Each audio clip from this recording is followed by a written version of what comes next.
The subject on which I would desire to engage your attention this evening is the nature and probable result of a certain schism which took place a few years ago among our British artists.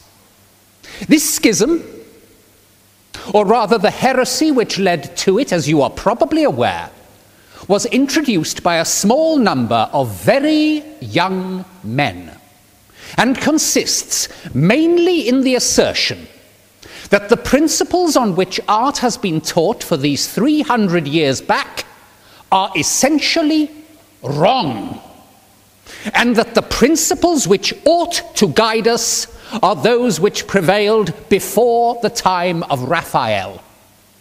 In adopting which, therefore, as their guides, these young men, as a sort of bond of unity among themselves, took the unfortunate and somewhat ludicrous name of Pre-Raphaelite Brethren.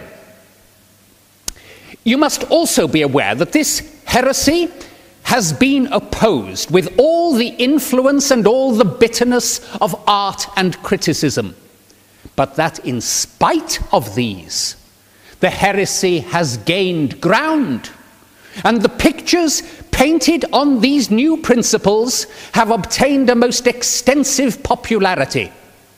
These circumstances are sufficiently singular, but their importance is greater even than their singularity. And your time will certainly not be wasted in devoting an hour to an inquiry into the true nature of this movement. I shall first, therefore, endeavor to state to you what the real difference is between the principles of art before and after Raphael's time, and then to ascertain with you how far these young men truly have understood the difference and what may be hoped or feared from the effort they are making. First, then, what is the real difference between the principles on which art has been pursued before and since Raphael? You must be aware that the principal ground on which the pre-Raphaelites have been attacked is the charge that they wish to bring us back to a time of darkness and ignorance, when the principles of drawing and of art in general were comparatively unknown. And this attack, therefore, is entirely founded on the assumption that, although for some unaccountable reason we cannot at present produce artists altogether equal to Raphael, yet that we are, on the whole, in a state of greater illumination than, at all events, any artists who preceded Raphael, so that we consider ourselves entitled to look down upon them and to say that, all things considered, they did some wonderful things for their time, but that as for comparing the art of Giotto to that of David Wilkie or Edwin Landseer, it would be perfectly ridiculous, the one being a mere infant in his profession and the others accomplished workmen. Now, that this progress has in some things taken place is perfectly true, but it is true also that this progress is by no means the main thing to be noticed respecting ancient and modern art, and that there are other circumstances connected with the change from the one to the other, immeasurably more important, and which until very lately have been altogether lost sight of. The fact is that modern art is not so much distinguished from old art by greater skill as by a radical change in temper. The art of this day is not merely a more knowing art than that of the 13th century, it is altogether another art. Between the two, there is a great gulf, a distinction forever ineffaceable. The change from the one to the other was not that of a child into a man, as we usually consider it. It was that of the chrysalis into the butterfly. There was an entire change in the habits, food, method of existence, and heart of the whole creature. That we know more than the 13th century people is perfectly true. But that is not the essential difference between us and them. There is a different kind. We are a different kind of creature from them, as different as moths are from butterflies, from caterpillars, and different in a certain broad and vast sense, which I shall try this evening to explain and prove to you. Different not merely in this or that result of minor circumstances, not as you are different from people who never saw a locomotive engine.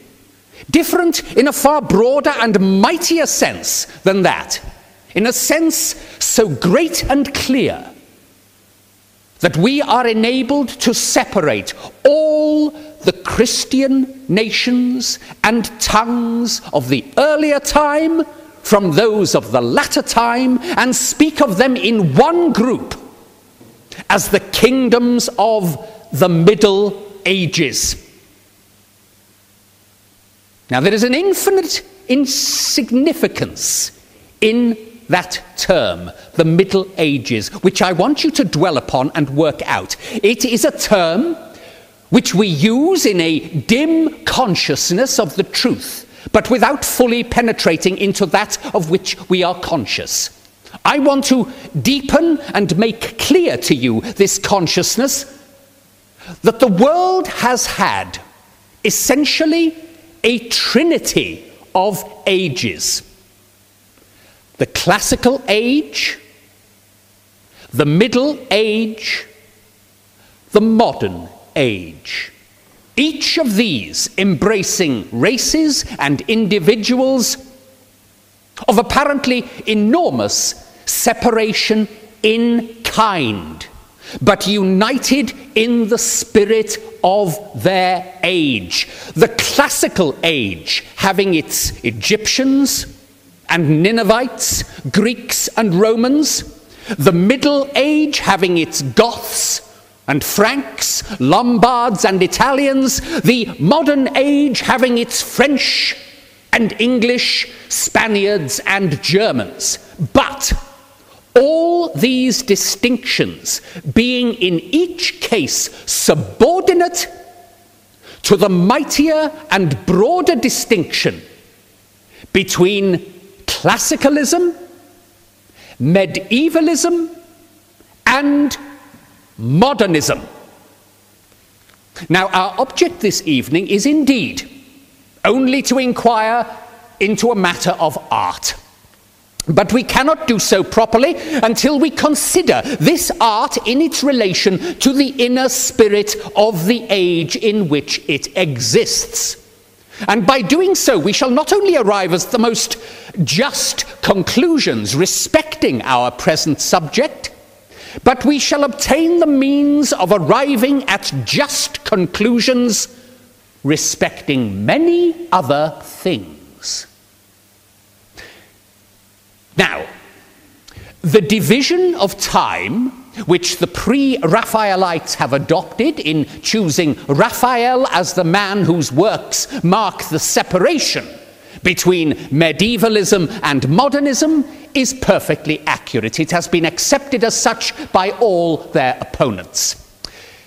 You have then, to repeat, the three periods: classicalism extending to the fall of the Roman Empire, Medievalism extending from that fall to the close of the 15th century, and modernism thenceforward to our days. I say that classicalism began wherever civilization began with pagan faith. Medievalism began and continued wherever civilization began and continued to confess Christ. And lastly, modernism began and continues wherever civilization began and continues to deny Christ. You are startled? But give me a moment to explain. What? You would say to me, do you mean to tell us that we deny Christ? We who are essentially modern in every one of our principles and feelings, and yet all of us professing believers in Christ, and we trust, most of us, true ones? I answer, so far as we are believers indeed, we are one with the faithful of all times. One with the classical believer of Athens and Ephesus, and one with the medieval believer of the banks of the Rhone and the valleys of the Monteviso. But so far as, in various strange ways, some in great and some in small things, we deny this belief, insofar we are essentially infected with this spirit, which I call modernism. For observe, the change of which I speak has nothing whatever to do with the Reformation or with any of its effects. It is a far broader thing than the Reformation. It is a change which has taken place not only in Reformed England and in Reformed Scotland, but in unreformed France and unreformed Italy, in unreformed Austria. I class honest Protestants and honest Roman Catholics for the present together under the general term Christians. If you object to their being so classed together, I pray your pardon, but allow me to do so at present for the sake of perspicuity, if for nothing else. And so, classing them, I say that a change took place about the time of Raphael in the spirit of Roman Catholics and Protestants both, and that change consisted in the denial of their religious belief, at least in the external and trivial affairs of life, and often in far more serious things. For instance, hear this direction to an upholsterer of the early 13th century. Under the commands of the Sheriff of Wiltshire, he is thus ordered to make some alterations in a room for Henry III. He is to wainscot the king's lower chamber, and to paint that wainscot of a green colour, and to put a border to it, and to cause the heads of kings and queens to be painted on the borders, and to paint on the walls of the king's upper chamber the story of Saint Margaret Virgin and the 4 evangelists, and to paint the wainscot of the same chamber of a green colour spotted with gold. Again, the Sheriff of Wiltshire is ordered to put 2 small glass windows in the chamber of Edward, the king's son, and put a glass window in the chamber of our queen at Clarendon, and in the same window caused to be painted a Mary with her child, and at the foot of the said Mary a queen with clasped hands. Again, the Sheriff of Southampton is ordered to paint the tablet beside the king's bed with the figures of the guards of the bed of Solomon, and to glaze with white glass the windows in the king's great hall at Northampton, and cause the history of Lazarus to be painted in the same. And so on. I need not multiply instances. You see that in all these cases, the furniture of the king's house is made to confess his Christianity. It may be imperfect and impure Christianity, but such as it might be, it was all that men had then to live and die by. And you see, there was not a pane of glass in their windows, nor a pallet by their bedside, that did not confess and proclaim it. Now, when you go home to your own rooms, supposing them to be richly decorated at all, examine what that decoration consists of. You will find cupids, Graces, Floras, Dianas, Jupiters, Junos. But you will not find, except in the form of an engraving, bought principally for its artistic beauty, either Christ or the Virgin or Lazarus. And if 1,000 years hence any curious investigator were to dig up the ruins of your city and not know your history, he would think you had all been born heathens. Now that, so far as it goes, is denying Christ. It is pure modernism. No, but you will answer me, you misunderstand and calumniate us. We do not indeed choose to have the Virgin and Lazarus on our windows, but that is not because we are moderns, but because we are Protestants and do not like religious imagery. Pardon me, but that is not the reason. Go into any fashionable lady's boudoir in Paris and see if you will find the Virgin and Lazarus there. You will find indeed either that she has her private chapel or that she has a crucifix in her dressing room, but for the general decoration of the house, it is all composed of Apollos and Muses, just as it is here. Again, what do you suppose was the substance of good education? The education of a knight in the Middle Ages. What was taught to a boy as soon as he was able to learn anything? First, to take care of his body and bring it into subjection and perfect strength. Then to take Christ for his captain, to live as always in his presence, and finally to do his devoir.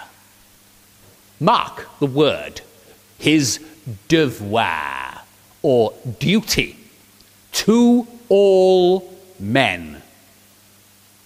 Now, ask yourselves what you expect your own children to be taught at your great schools and universities.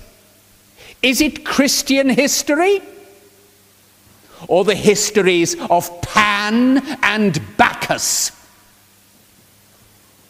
Your present education, to all intents and purposes, denies Christ, and that is intensely and peculiarly modernism. It would be easy to go on showing you this same thing in many more instances, but my business this evening is to show you its full effect in one thing only, namely in art. And I must come straightway to that, as I have little enough time. This, then, is the great and broad fact which distinguishes modern art from old art. That all ancient art was religious, and all modern art is profane. Once more, your patience for an instant. I say all ancient art was religious. That is to say, religion was its first object, private luxury or pleasure its second. I say all modern art is profane. That is, private luxury or pleasure is its first object, religion its second. Now, you all know that anything which makes religion its second object makes religion no object. God will put up with a great many things in the human heart, but there is one thing he will not put up with in it: second place. He who offers God a second place offers him no place.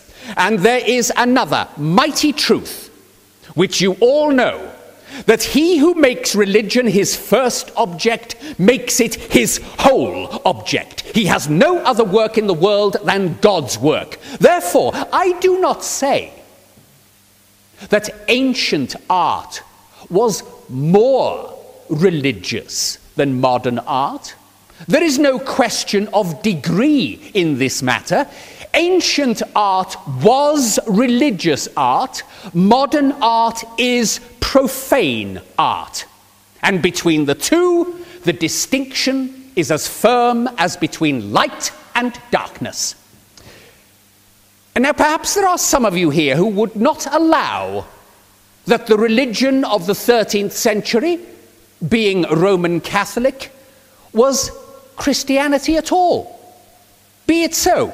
Still is the statement true, which is all that is necessary for me now to prove, that art was great because it was devoted to such religion as then existed. Grant that Roman Catholicism was not Christianity. Grant it, if you will, to be the same thing as old heathenism. And still I say to you, whatever it was, men lived and died by it, the ruling thought of all their thoughts.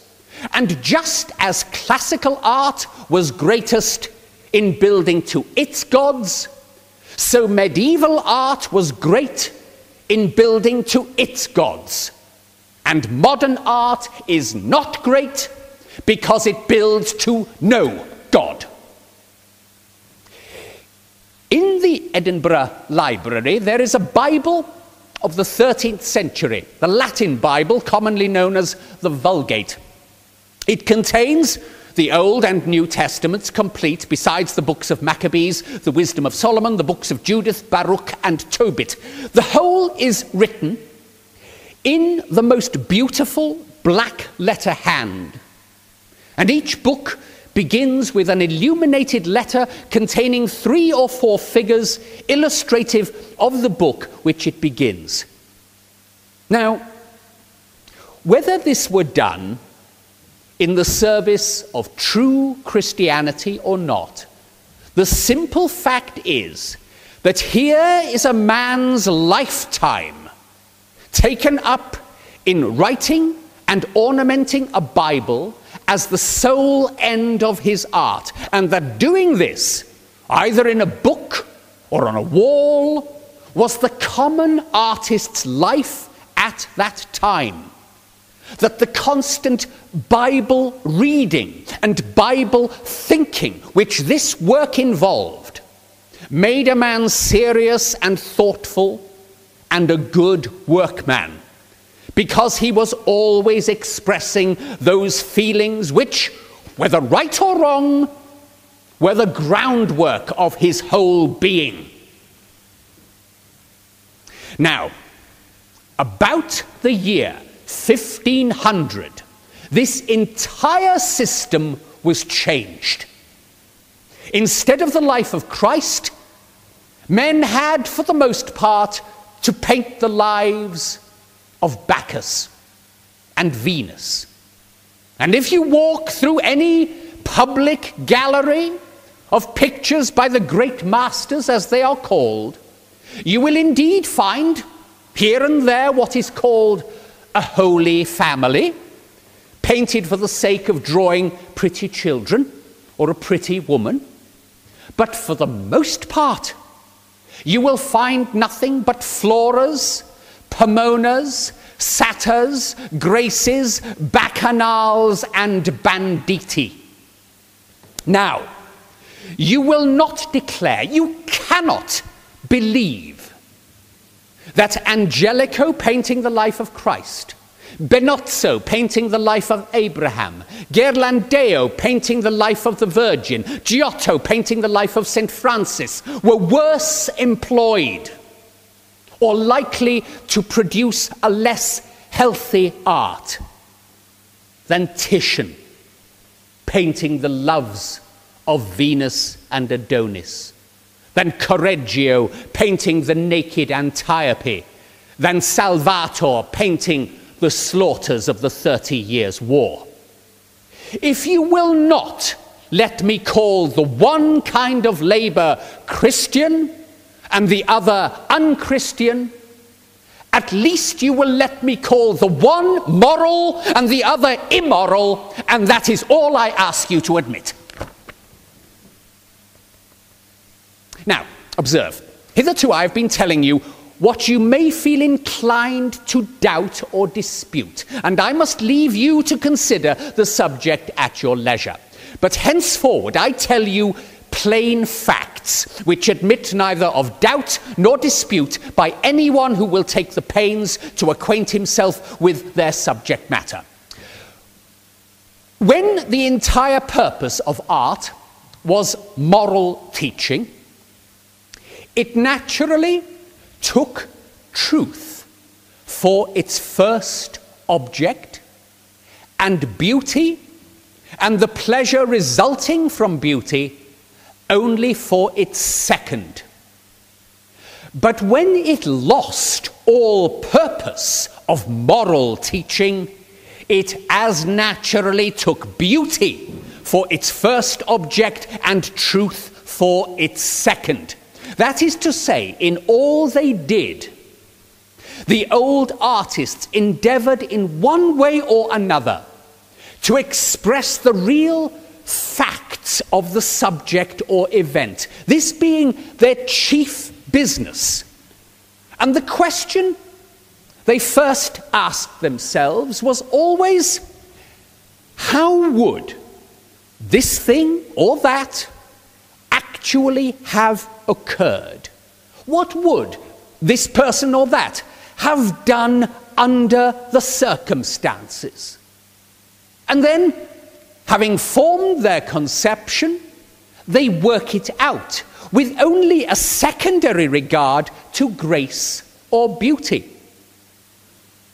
While a modern painter invariably thinks of the grace and beauty of his work first, and unites afterwards as much truth as he can with its conventional graces. I will give you a single strong instance to make my meaning plainer. In Orcagna's great fresco of the Triumph of Death, one of the incidents is that 3 kings, when out hunting, are met by a spirit which, desiring them to follow it, leads them to a churchyard and points out to them in open coffins 3 bodies of kings such as themselves in the last stages of corruption. Now, a modern artist representing this would have endeavored dimly and faintly to suggest the appearance of the dead bodies, and would have made or attempted to make the countenances of the three kings variously and solemnly expressive of thought. This would be, in his or our view, a poetical and tasteful treatment of the subject. But Orcagna disdains both poetry and taste. He wants the facts only. He wishes to give the spectator the same lesson that the kings had. And therefore, instead of concealing the dead bodies, he paints them with the most fearful detail. And then he does not consider what the three kings might most gracefully do. He considers only what they actually, in all probability, would have done. He paints them looking at the coffins with a startled stare. And one holding his nose. This is an extreme instance, but you are not to suppose it is because Orcagna had naturally a coarse or prosaic mind, where he felt that thoughtfulness and beauty could properly be introduced, as in his circles of saints and prophets. No painter of the Middle Ages is so grand. Orcagna was so firmly and unscrupulously true that he had the power of being so great when he chose. His arrow went straight to the mark. It was not that he did not love beauty, but he loved truth first. So it was with all the men of that time. No painters ever had more power of conceiving graceful form or more profound devotion to the beautiful. But all these gifts and affections are kept sternly subordinate to their moral purpose. And so far as their powers and knowledge went, they either painted from nature things as they were, or from imagination things as they must have been. I do not mean that they reached any imitative resemblance to nature. They had neither skill to do it, nor care to do it. Their art was conventional and imperfect, but they considered it only as a language wherein to convey the knowledge of certain facts. It was perfect enough for that. And though always reaching on to greater attainments, they never suffered their imperfections to disturb and check them in their immediate purposes. And this mode of treating all subjects was persisted in by the greatest men until the close of the 15th century. Now, so justly have the Pre-Raphaelites chosen their time and name that the great change which clouds the career of medieval art was effected not only in Raphael's time, but by Raphael's own practice, and by his practice in the very center of his available life. You remember, doubtless, what high ground we have for placing the beginning of human intellectual strength at about the age of 12 years. Assume, therefore, this period for the beginning of Raphael's strength. He died at 37, and in his 25th year, 1/2 year only past the precise center of his available life, he was sent for to Rome to decorate the Vatican for Pope Julius II, and having until that time worked exclusively in the ancient and stern medieval manner, he, in the first chamber which he decorated in that palace, wrote upon its walls the Mene, Tekel, Upharsin of the arts of Christianity. And he wrote it thus. On one wall of that chamber, he placed a picture of the world or kingdom of theology presided over by Christ. And on the side wall of that same chamber, he placed the world or kingdom of poetry presided over by Apollo. And from that spot and from that hour, the intellect and the art of Italy date their degradation. Observe, however, the significance of this fact. It is not in the mere use of the figure of the heathen god to indicate the domain of poetry. Such a symbolical use had been made of the figures of heathen deities in the best times of Christian art. The significance is in the fact that being called to Rome, especially to adorn the palace of the so-called head of the church, and called as the chief representative of the Christian artists of his time, Raphael had neither religion nor originality enough to trace the spirit of poetry and the spirit of philosophy to the inspiration of the true God, as well as that of theology. But that, on the contrary, he elevated the creations of fancy on the one wall to the same rank as the objects of faith upon the other.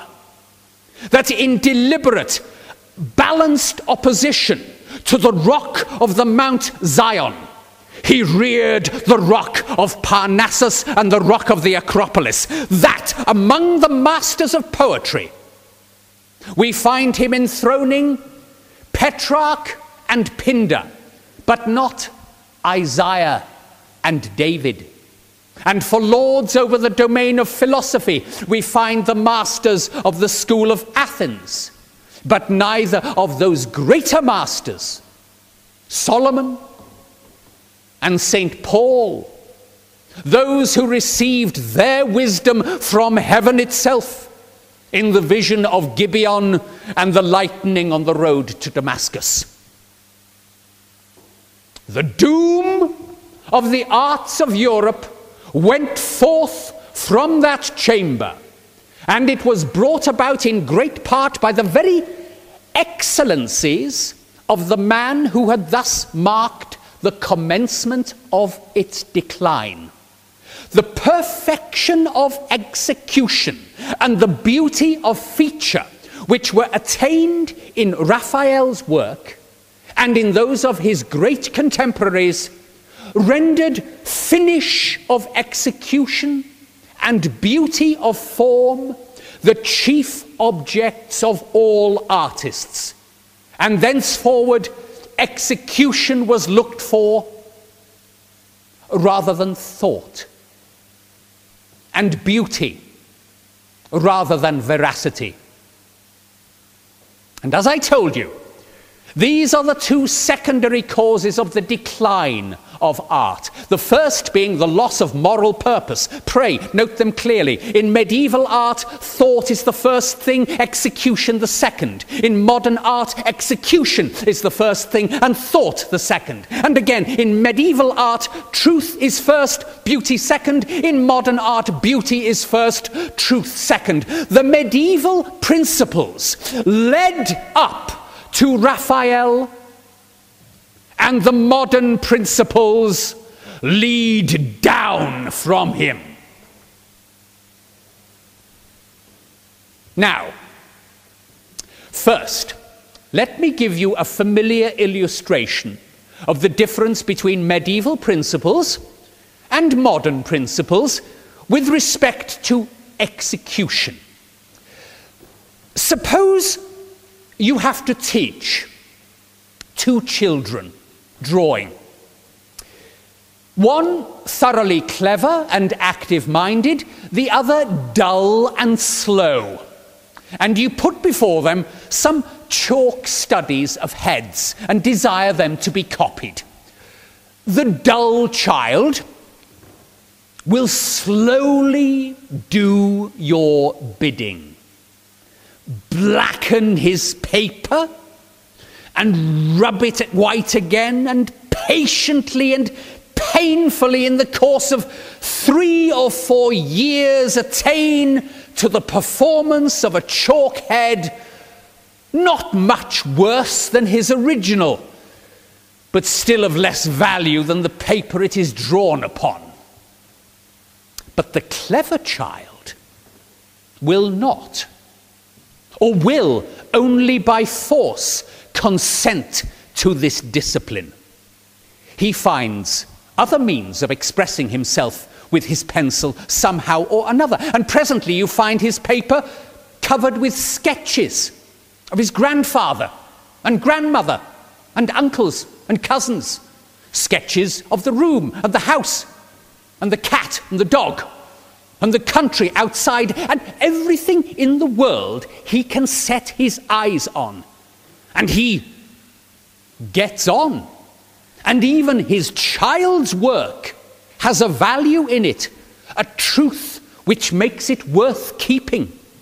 No one knows how precious, perhaps, that portrait of his grandfather may be, if anyone has but the sense to keep it, till the time when the old man can be seen no more up the lawn nor by the wood.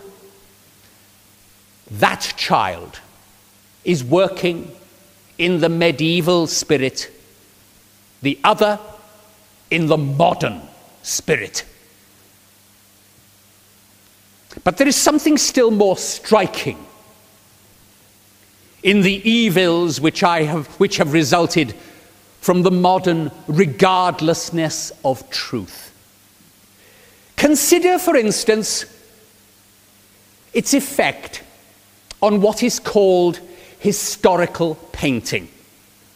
What do you at present mean by historical painting? Nowadays it means the endeavoring by the power of imagination to portray some historical event of past days.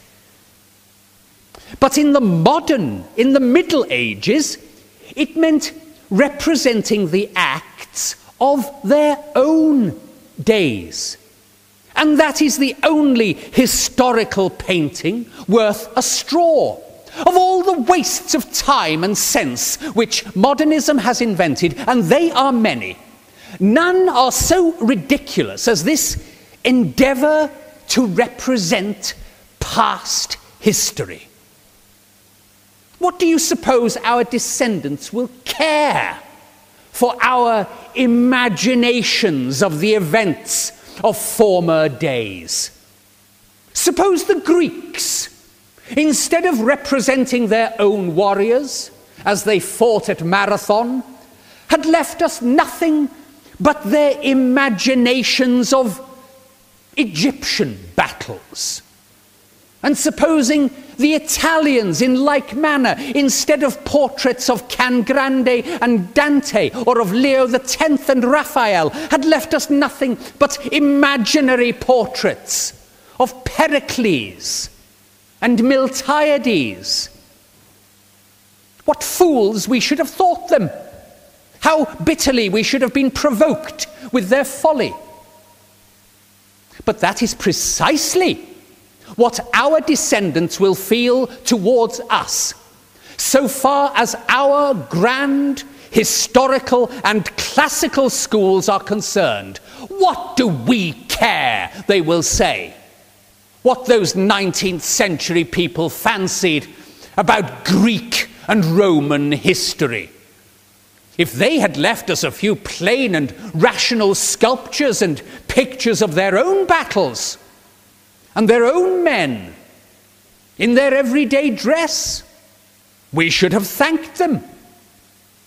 Well, but you will say, we have left them portraits of our great men and paintings of our great battles. Yes, you have indeed. And that is the only historical painting that you either have or can have, but you don't call that historical painting. You don't thank the men who do it. You look down upon them and dissuade them from it and tell them that they don't belong to the grand schools. And yet they are the only true historical painters, and only those men who will produce any effect on their own generation or on any other. Wilkie was a historical painter. Chantry, a historical sculptor, because they painted or carved the veritable things and men they saw. Not men and things as they believed they might have been or should have been. But no one tells such men they are historical painters, and they are discontented with what they do. And poor Wilkie must needs travel to see the grand school and imitate the grand school and ruin himself. And you have had multitudes of other painters ruined from the beginning by that grand school. There was William Etty, naturally as good a painter as ever lived, but no one told him what to paint. And he studied the antique and the grand schools and painted nymphs in red and yellow shawls to the end of his days. Much good may they do you. He is gone to the grave, a lost mind. There was Flaxman, another naturally great man with as true an eye for nature as Raphael. He stumbles over the blocks of the antique statues, wanders in the dark valley of their ruins to the end of his days. He has left you a few outlines of muscular men straddling and frowning behind round shields. Much good may they do you. Another lost mind, and of those who are lost namelessly, who have not strength enough even to make themselves known. The poor, pale students who lie buried forever in the abysses of the great schools. No account can be rendered. They are numberless.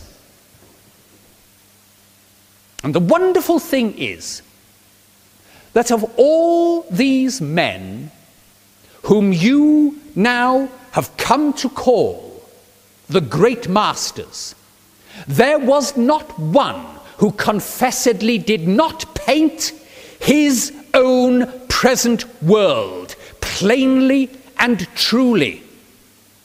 Homer sang of what he saw. Phidias carved what he saw. Raphael painted the men of his own time in their own caps and mantles.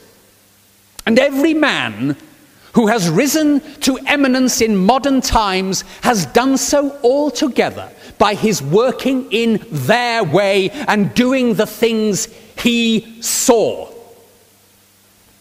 How did Joshua Reynolds rise? Not by painting Greek women, but by painting the glorious little living ladies this and ladies that of his own time.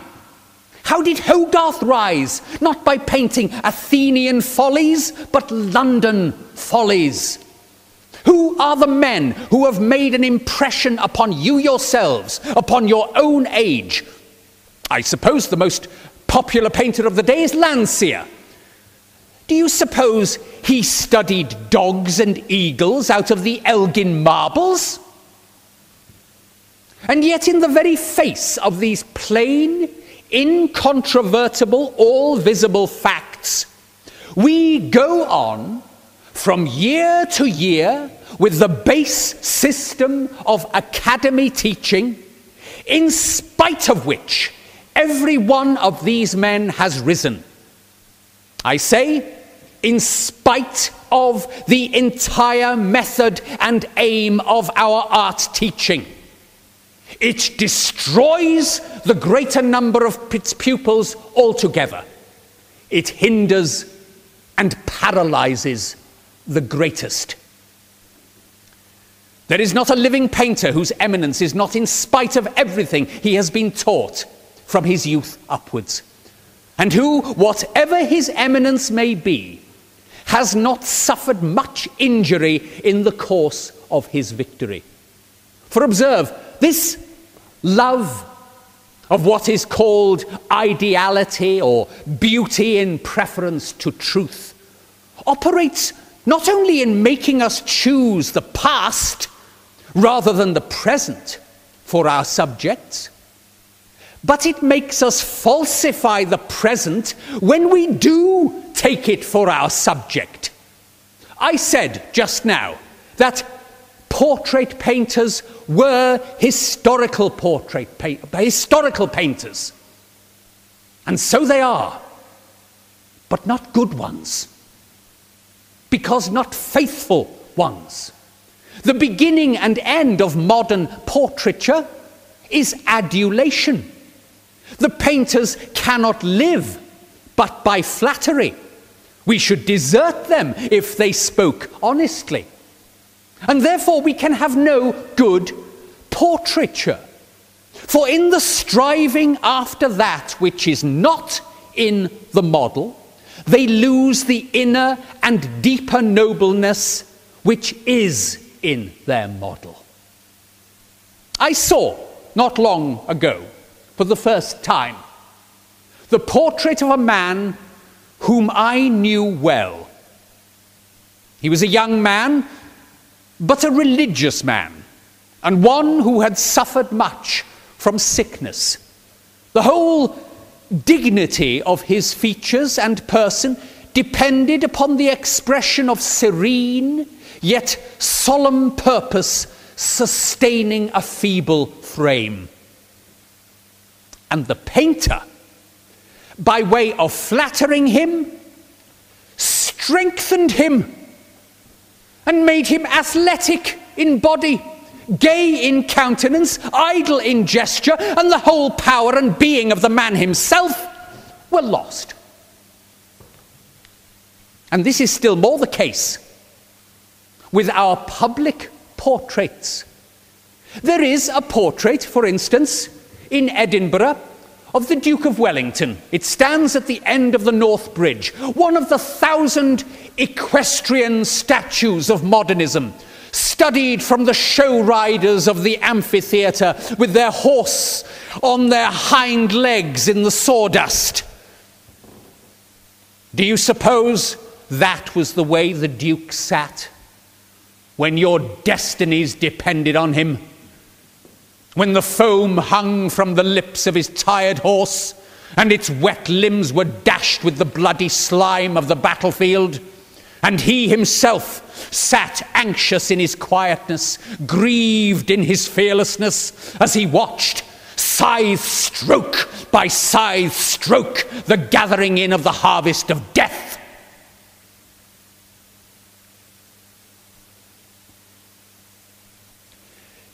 You would have done something had you thus left his image in the enduring iron. But nothing now. But the time has at last come for all this to be put an end to, and nothing can well be more extraordinary than the way in which the men have risen who are to do it. Pupils in the same schools, receiving precisely the same instruction which for so long a time has paralyzed every one of our painters. These boys agree in disliking to copy the antique statues set before them. They copy them as they are bid, and they copy them better than anyone else. They carry off prize after prize, and yet they hate their work. At last, they are admitted to study from the life. They find the life very different from the antique and say so. Their teachers tell them the antique is the best, and they mustn't copy the life. They agree among themselves that they like the life, and that copy it they will. They do copy it faithfully, and their masters forthwith declare them to be lost men. Their fellow students hiss them whenever they enter the room. They can't help it. They join hands and tacitly resist both the hissing and the instruction. Accidentally, a few prints of the works of Giotto, a few casts from those of Ghiberti fall into their hands, and they see in these something they never saw before, something intensely and everlastingly true. They examine further into the matter. They discover for themselves the greater part of what I have laid before you this evening. They form themselves into a body and enter upon that crusade which has hitherto been victorious, and which will be absolutely and triumphantly victorious. Now, the great mistake which has hitherto prevented the public mind from fully going with them must soon be corrected. That mistake was the supposition that instead of wishing to recur to the principles of the early ages, these men wished to bring back the ignorance of the early ages.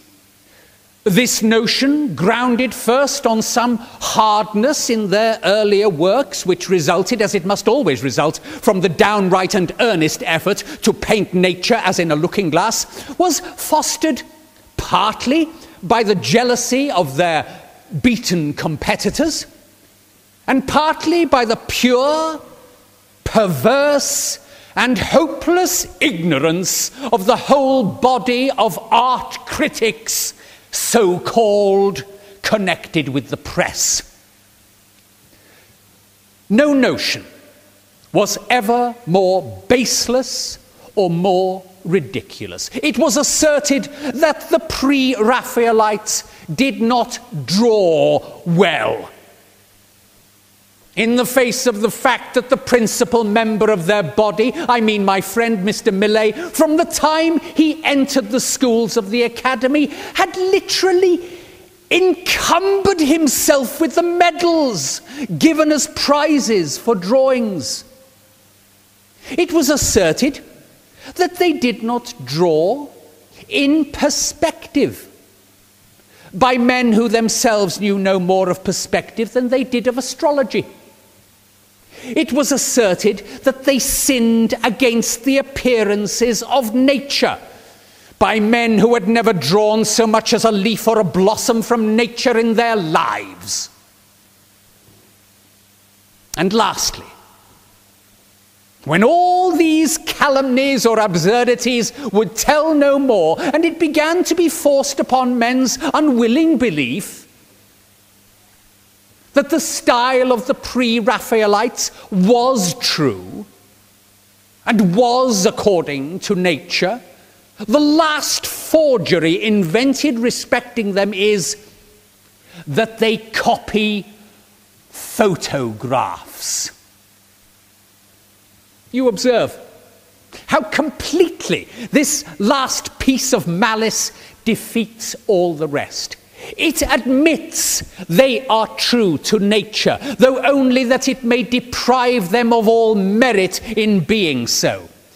But it may itself be at once refuted by the bold challenge to their opponents to produce a Pre-Raphaelite picture or anything like one, by themselves copying a photograph. Let me at once clear your minds from all these doubts and at once contradict all these calumnies. Pre-Raphaelitism has but one principle, that of absolute, uncompromising truth in all that it does, obtained by working everything, down to the most minute detail, from nature and from nature only. Every Pre-Raphaelite landscape background is painted to the last touch in the open air from the thing itself.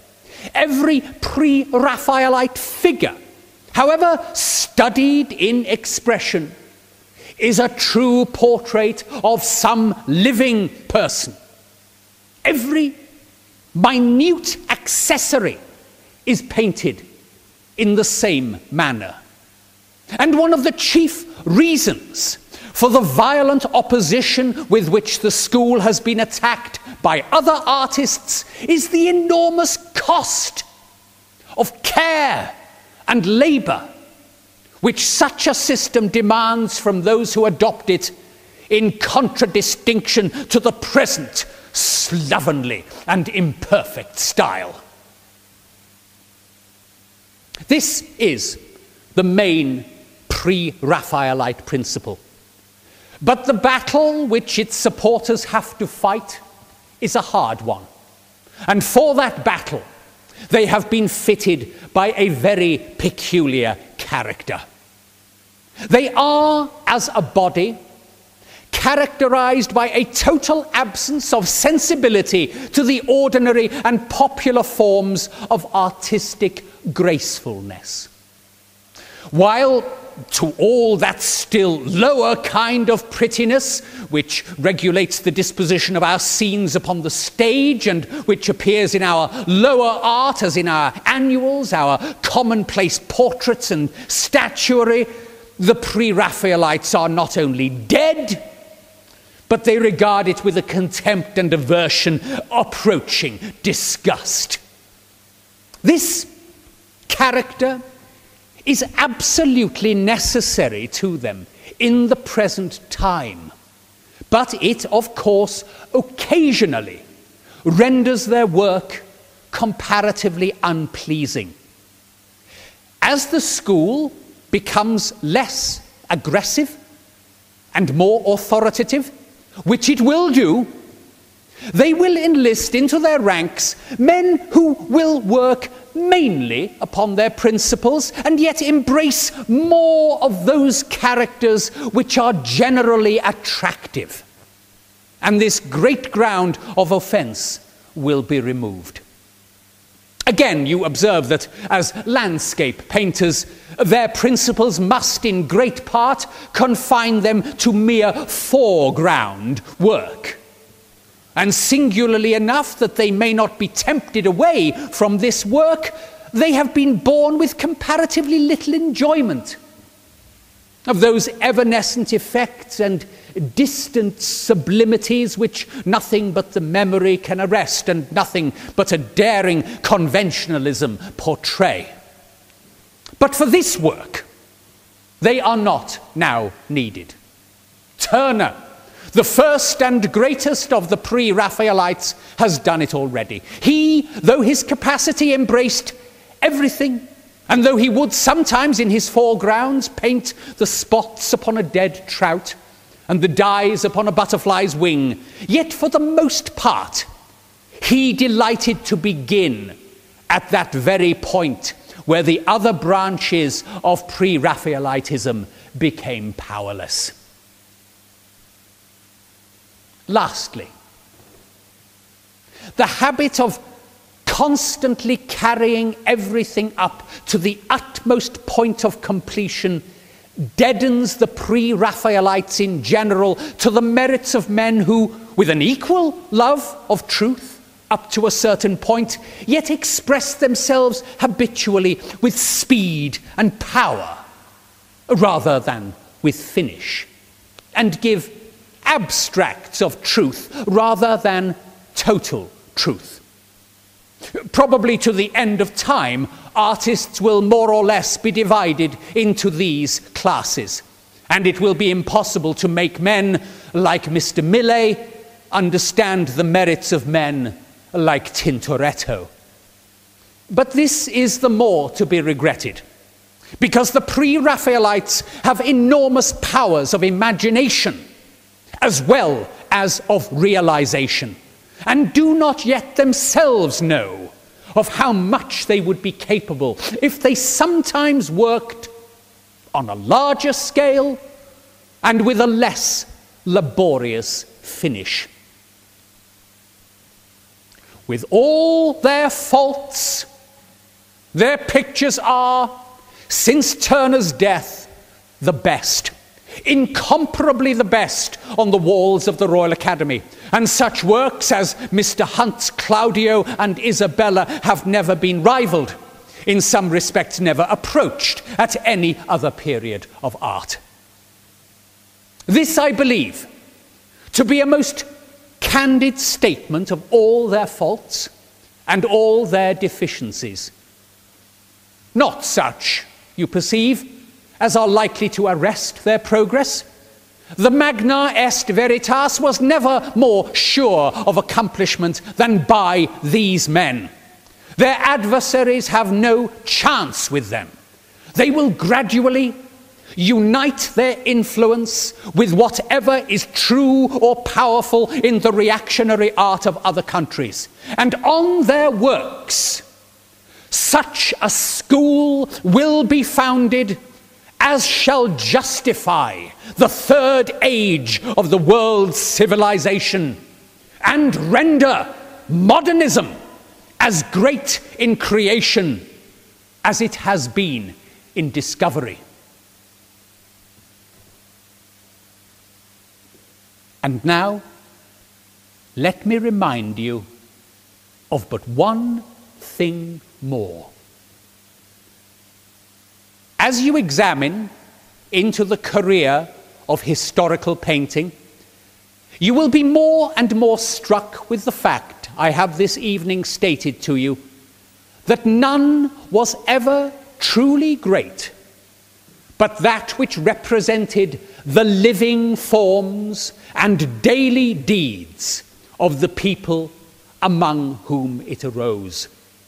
That all precious historical work records not the past, but the present.